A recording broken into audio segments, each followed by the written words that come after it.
Hello everyone, smart YouTube চ্যানেলে তোমাদের সবাইকে স্বাগত। আজ আমরা পলিটির গুরুত্বপূর্ণ 30টি প্রশ্ন নিয়ে আলোচনা করব।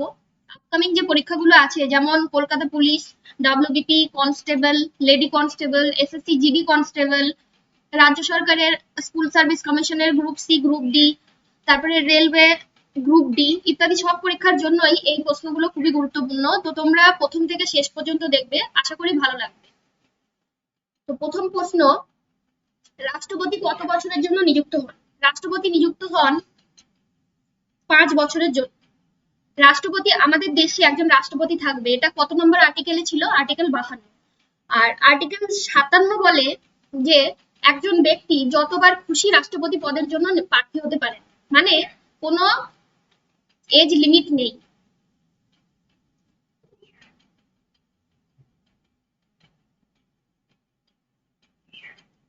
আর্টিকেল 56 হচ্ছে রাষ্ট্রপতির কার্যকাল।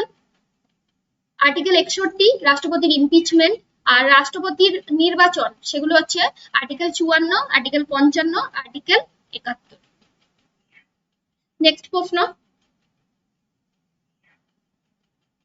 কততম সংবিধান সংশোধনীতে সিকিমকে পূর্ণ রাজ্যরূপে ঘোষণা করা হয়?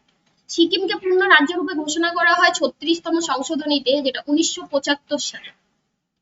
আরেকটা ইম্পর্টেন্ট সংশোধনী এখানে রয়েছে, যেটা হচ্ছে 61তম সংশোধনী, 1989। এখানে কি হয়? ভোটাধিকারের বয়স 21 থেকে কমিয়ে 18 করা হয়। রাজীব গান্ধী ছিলেন তখন প্রধানমন্ত্রী। 21 থেকে কমিয়ে 18 করা হয়।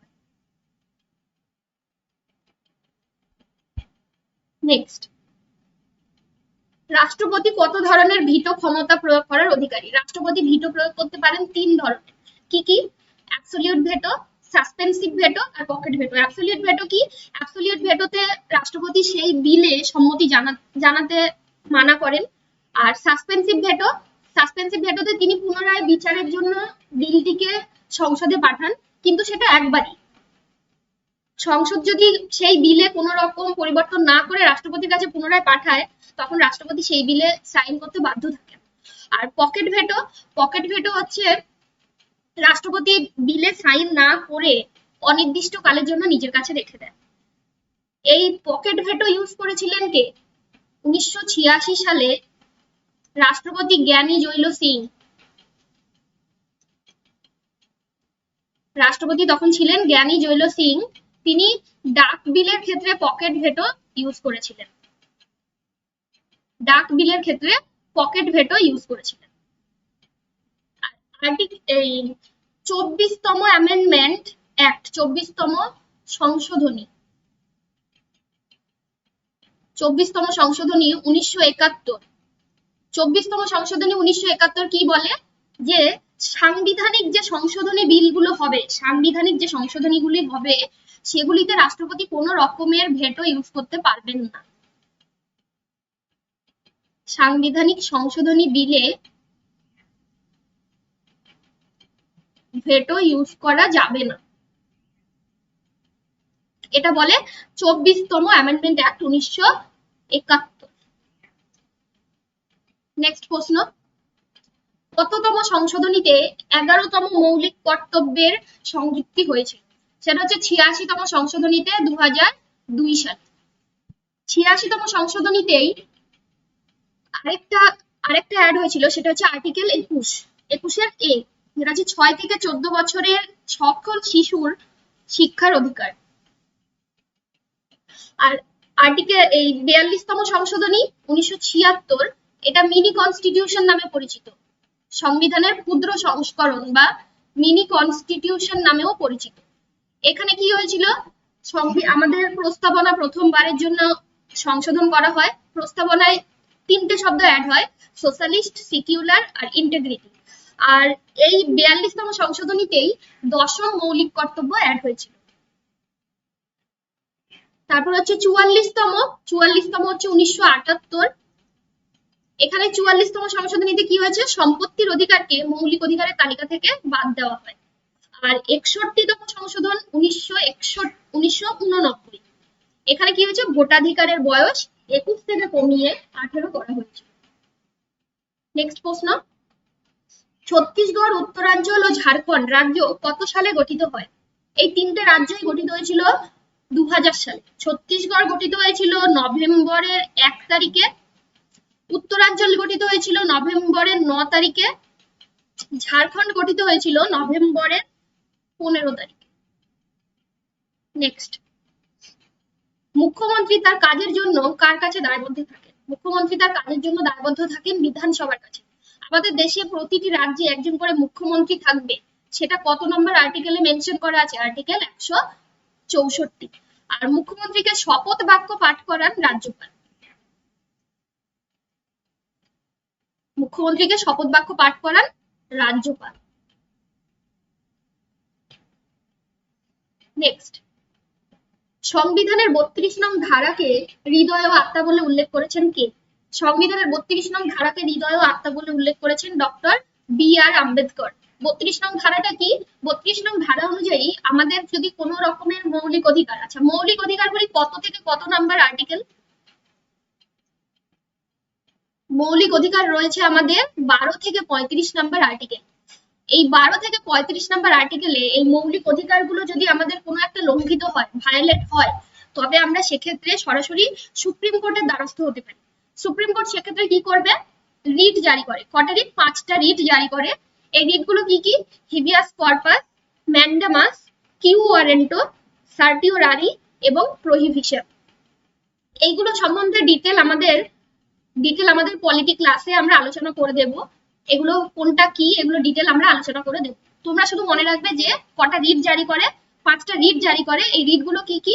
হিবিয়াস corpus, mandamus, quo warranto, certiorari, prohibition. Next প্রশ্ন, দিল্লিকে জাতীয় রাজধানী অঞ্চল হিসেবে ঘোষণা করা হয় কততম সংশোধনী বিলে? দিল্লিকে জাতীয় রাজধানী হিসেবে ঘোষণা করা হয় 69তম সংশোধনী বিলে 1991। আচ্ছা, বাদ বাকিগুলো 93তম 2002 সাল। এটা কি হয়েছিল? সরকারি বেসরকারি শিক্ষা প্রতিষ্ঠানে ওবিসির সংরক্ষণ।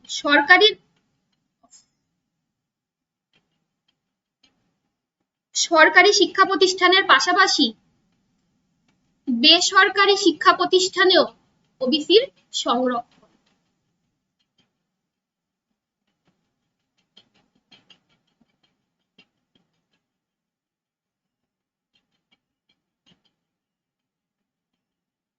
আচ্ছা, 100তম কি ছিল? 100তম হচ্ছে 2015 সালে। 93টা আমি ভুল বললাম, 93টা 2005 সাল। 93তম অ্যামেন্ডমেন্ট 2005 সালে।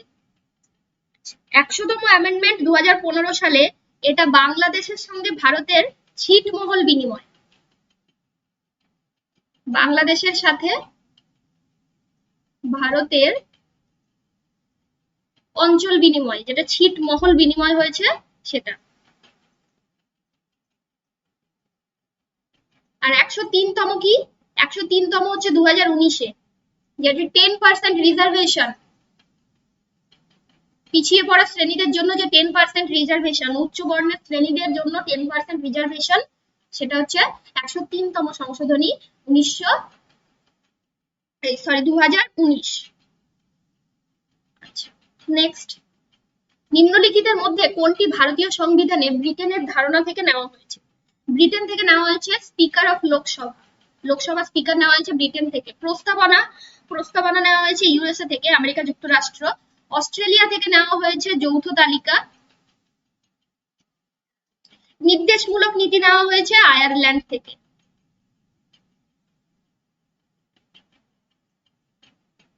আচ্ছা, সংসদের কোন কক্ষে, মানে কোন কক্ষের সদস্য না হওয়া সত্ত্বেও কে সংসদের উভয় কক্ষের সভায় উপস্থিত হতে পারেন? সেটা হচ্ছে, তিনি হলেন অ্যাটর্নি জেনারেল। অ্যাটর্নি জেনারেল আমাদের দেশের হাইয়েস্ট লিগ্যাল অফিসার। তিনি সরকারের পক্ষ থেকে সমস্ত কেস লড়েন। তার আর্টিকেল 76-এ বলা আছে ভারতে একজন অ্যাটর্নি জেনারেল থাকবে। তিনি সংসদের কোনো কক্ষের সদস্য না হওয়া সত্ত্বেও উভয় কক্ষের সভায় উপস্থিত হতে পারেন, কিন্তু তিনি ভোট দিতে পারেন না। আর আমাদের দেশে যদি আচ্ছা অ্যাটর্নি জেনারেলকে অ্যাপয়েন্ট করেন প্রেসিডেন্ট, কিন্তু যে কোনো কারণে যে কোনো সময় অ্যাটর্নি জেনারেলকে তার পদ থেকে রিমুভ করা যেতে পারে। আর অ্যাটর্নি জেনারেল এমন একজন ব্যক্তি যিনি সরকার যদি পাল্টে যায়, ভারতে মাত্র দুজন ব্যক্তি আছে যারা তাদের চাকরি হারায়। কে? অ্যাটর্নি জেনারেল আর গভর্নর। তাহলে সংসদের কোনো কক্ষের সদস্য না হওয়া সত্ত্বেও উভয় কক্ষের সভায় উপস্থিত হতে পারেন অ্যাটর্নি জেনারেল। আচ্ছা নেক্সট, নেফা কোন রাজ্যকে বলা হতো? নেফা বলা হতো অরুণাচল প্রদেশকে। নেফা কি? North east frontier agency. North east frontier agency. Next, বর্তমানে সংবিধান কয়টি তপশিলি নিয়ে গঠিত? বর্তমানে সংবিধানে তপশিল সংখ্যা 12টি। যখন সংবিধান গঠিত হয়েছিল তখন কটি ছিল? 8টি। এটা গঠনের সময়। গঠনের সময় ছিল সংবিধানে তপশিল 8টি। তাহলে নাইন্থ শিডিউল, নবম তপশিল, সেটা অ্যাড হয়েছিল প্রথম অ্যামেন্ডমেন্ট, ফার্স্ট সংশোধনী 1951-তে। যেটা 10th, সেটা অ্যাড হয়েছিল 52তম অ্যামেন্ডমেন্ট 1985-তে। এটা 52তম, সরি।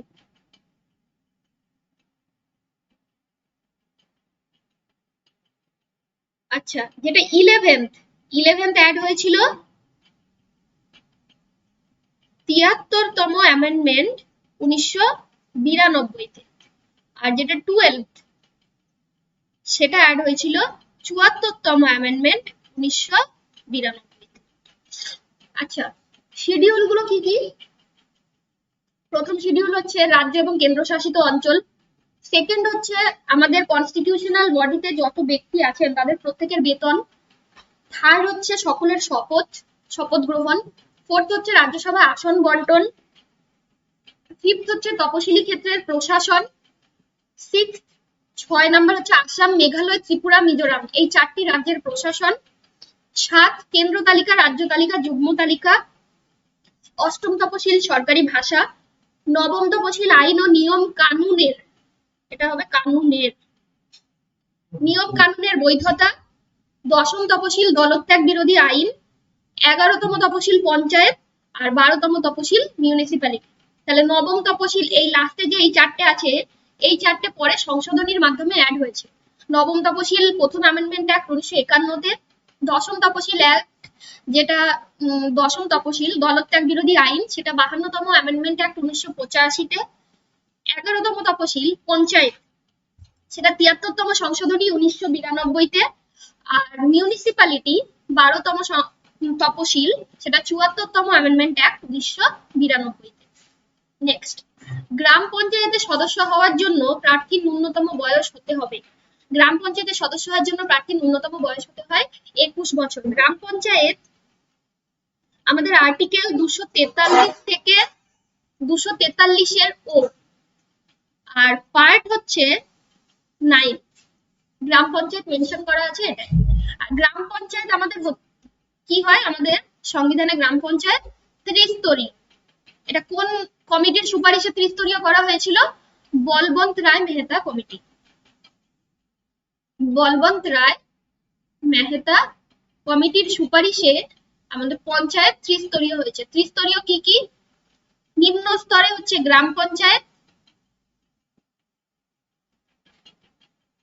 তারপরে পঞ্চায়েত সমিতি,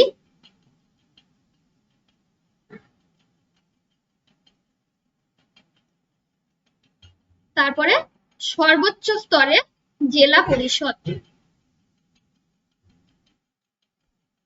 নেক্সট, সংসদের নিম্নকক্ষ কোনটি? ভারতের সংসদের নিম্নকক্ষ হলো লোকসভা। সংসদ আমাদের কত নম্বর পার্টে আছে? সংসদ আছে পার্ট 5, আর্টিকেল 79 থেকে 122 পর্যন্ত। আচ্ছা, সংসদের কি কি কক্ষ আছে? উচ্চ কক্ষ হচ্ছে রাজ্যসভা, নিম্ন কক্ষ লোকসভা। আর সংসদের তিনটি নিয়ে গঠিত, লোকসভা, রাজ্যসভা, রাষ্ট্রপতি। সংসদ আমাদের বাইক্যামেরাল মানে দ্বিকক্ষীয়। এটা কোন দেশ থেকে এটা ধার করা হয়েছে যে দ্বিপক্ষীয় হবে? এটা ধার করা হয়েছে আমাদের ইউকে থেকে, ব্রিটেন থেকে। আচ্ছা, লোকসভা হচ্ছে article number 81, Rajya Sabha article number 80, আর লোকসভা হচ্ছে অস্থায়ী কক্ষ আর রাজ্যসভা হলো স্থায়ী কক্ষ। নেক্সট, ভারতীয় সংবিধানের কত নং পার্টে বা অংশে রাষ্ট্রপতির কথা উল্লেখ আছে? রাষ্ট্রপতির কথা উল্লেখ আছে 5 নং পার্টে। আর্টিকেল 5 নং পার্টের আর্টিকেল কত? 52 থেকে 151। 52 থেকে 151 নং আর্টিকেলে রাষ্ট্রপতির কথা উল্লেখ আছে। আচ্ছা, বাদ বাকি পার্ট গুলো বলে নি। পার্ট 3 হচ্ছে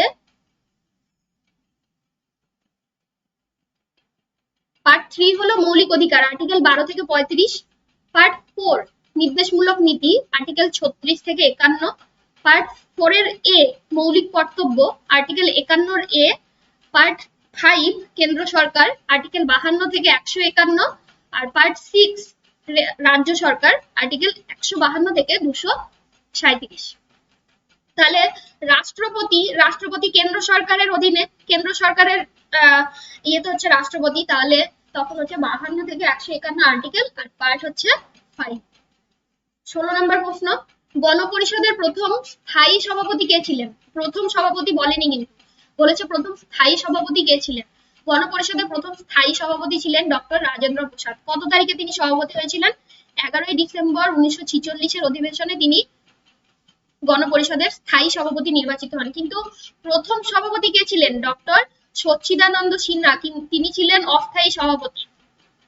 গণপরিষদের প্রথম অধিবেশন যখন 9ই ডিসেম্বর 1946 এ বসে, তখন মোস্ট সিনিয়র ছিলেন সচ্চিদানন্দ সিনহা, তখন তাকে সভাপতি নির্বাচন করা হয়েছিল। এবং 11ই ডিসেম্বর 1946 এ পরের অধিবেশনেই রাজেন্দ্র প্রসাদ স্থায়ী সভাপতি নির্বাচিত হন। আচ্ছা, আর বাদ বাকি যেগুলো, ধর ডেপুটি চেয়ারম্যান, গণপরিষদের ডেপুটি চেয়ারম্যান কে ছিলেন? বি.টি. কৃষ্ণমাচারী।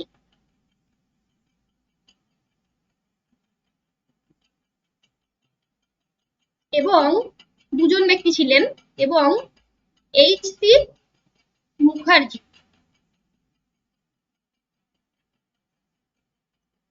আর অ্যাডভাইসার কে ছিলেন?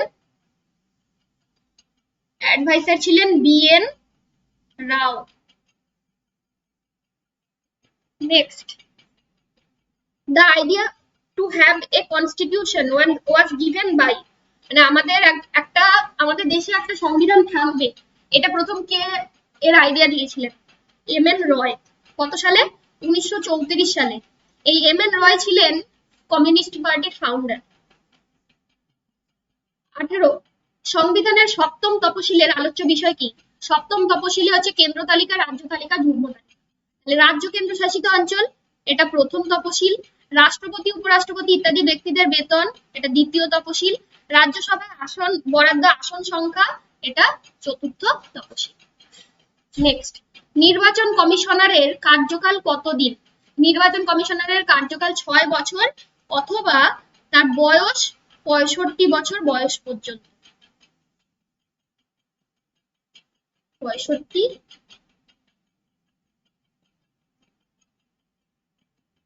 বছর বয়স পর্যন্ত।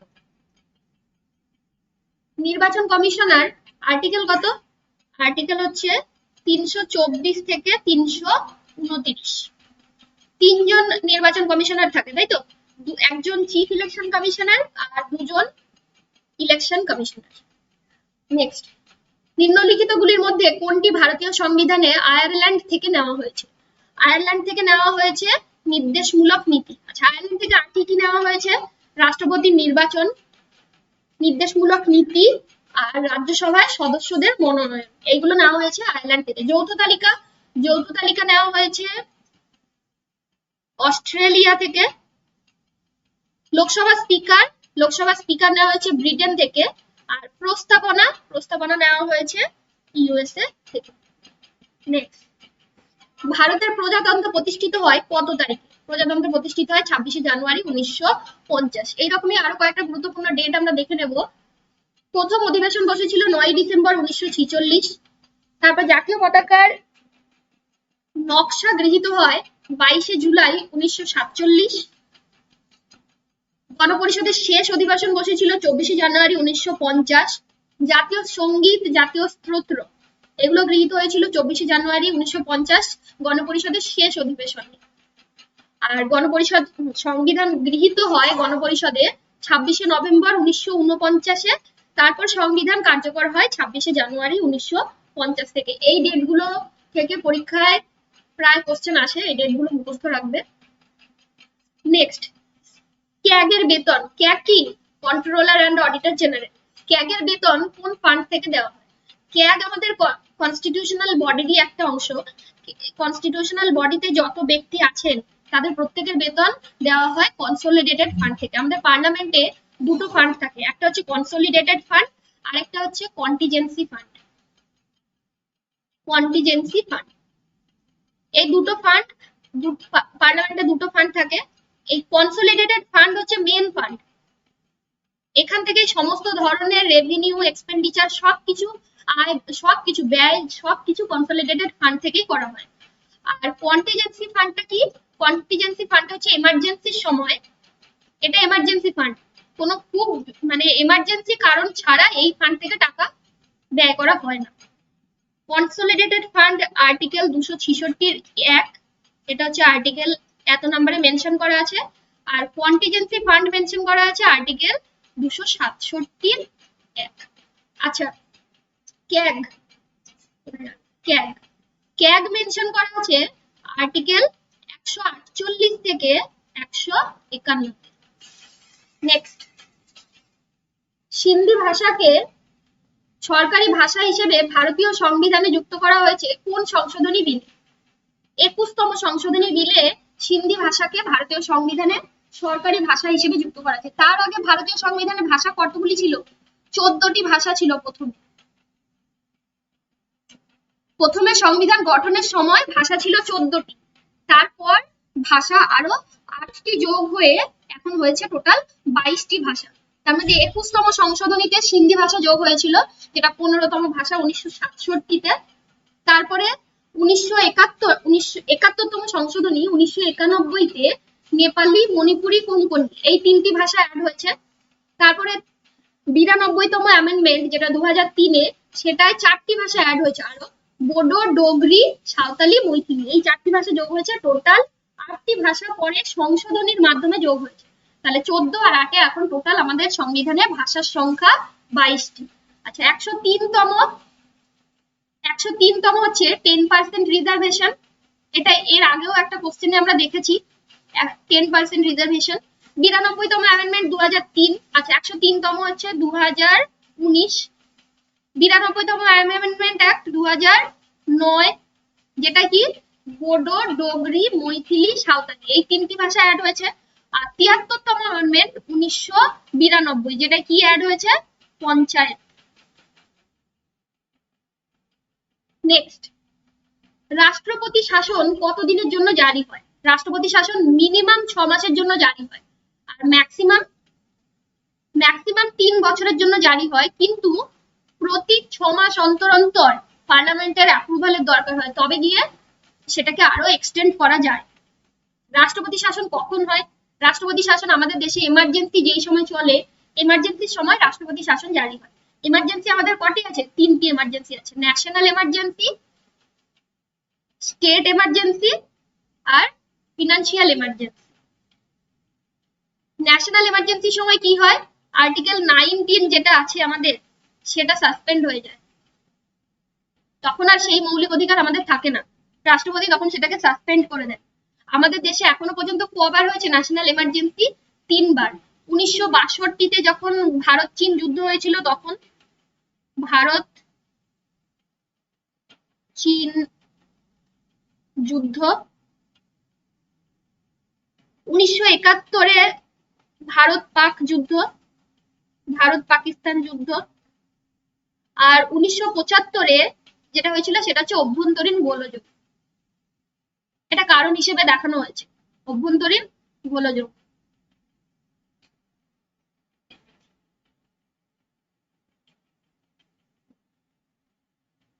আর স্টেট এমার্জেন্সি, স্টেট এমার্জেন্সি এখনো পর্যন্ত 100 বারের ওপরে হয়ে গেছে, 100 বারের উপর স্টেট এমার্জেন্সি হয়ে গেছে। তার মধ্যে সবচেয়ে বেশি কে, সবচেয়ে বেশি উত্তরপ্রদেশে স্টেট এমার্জেন্সি হয়েছে। আর ফাইন্যান্সিয়াল এমার্জেন্সি এখনো পর্যন্ত একবারও হয়নি।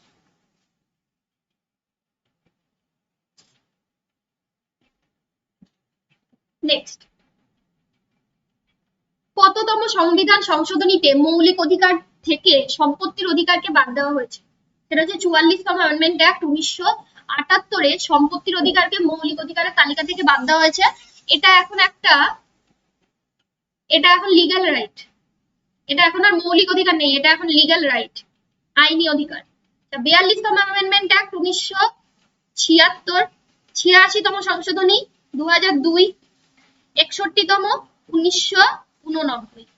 42তম সংশোধনীতে কি হয়েছে?